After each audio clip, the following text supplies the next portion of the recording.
ಪೊಲೀಸರು ಸುಮ್ನೆ ಹೊಡಿತಾ ಇದ್ದಾರ, ಹಾಗೆ ಹೀಗೆ ಅಂತ ಹೆದರಿಸ್ತಾ ಇದ್ದಾರ? ಹಾಗಾದ್ರೆ ಚಿಂತೆ ಮಾಡಬೇಡಿ. ಭಾರತೀಯ ನ್ಯಾಯ ಸಂಹಿತೆ 2023 ಜುಲೈ 1, 2024ರಿಂದ ಚಾಲ್ತಿಗೆ ಬರ್ತಾ ಇದೆ.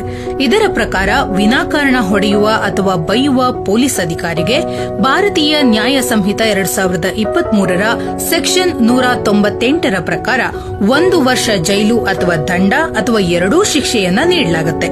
ಇದರ ಸಂಬಂಧ ಕಂಪ್ಲೇಂಟ್ ಕೊಡಬೇಕು ಅಂತ ಹೋದಾಗ ಕಂಪ್ಲೇಂಟ್ ರಿಜಿಸ್ಟರ್ ಮಾಡ್ಕೋತಿಲ್ಲ ಅಂತ ಹೇಳಿದ್ರೆ ಆಗ್ಲೂ ನೀವು ಹೆದರೋದ್ ಬೇಡ. ಭಾರತೀಯ ನಾಗರಿಕ ಸುರಕ್ಷಾ ಸಂಹಿತಾ 2023ರ ಸೆಕ್ಷನ್ 175ರ ಸಬ್ ಸೆಕ್ಷನ್ 3ರ ಅಡಿಯಲ್ಲಿ ನೀವು ನೇರವಾಗಿ ಮ್ಯಾಜಿಸ್ಟ್ರೇಟ್ ಬಳಿ ಹೋಗಿ ಕಂಪ್ಲೇಂಟ್ ಅನ್ನು ರಿಜಿಸ್ಟರ್ ಮಾಡಬಹುದು. ಅದರ ಅನ್ವಯ ವಿಚಾರಣೆಯನ್ನ ಮುಂದುವರಿಸಲಾಗುತ್ತೆ. ಇನ್ನು ಸುಳ್ಳು ಕೇಸ್ ಹಾಕ್ಬಿಟ್ಟು ಪಾಠ ಕಲಿಸ್ತೀನಿ ಅಂತ ಪೊಲೀಸರೇನಾದ್ರೂ ಹೆದರಿಸ್ತಾ ಇದ್ರೆ ಭಾರತೀಯ ನ್ಯಾಯ ಸಂಹಿತೆ 2023ರ ಸೆಕ್ಷನ್ 201ರ ಅನ್ವಯ ಕಂಪ್ಲೇಂಟ್ ಅನ್ನ ರಿಜಿಸ್ಟರ್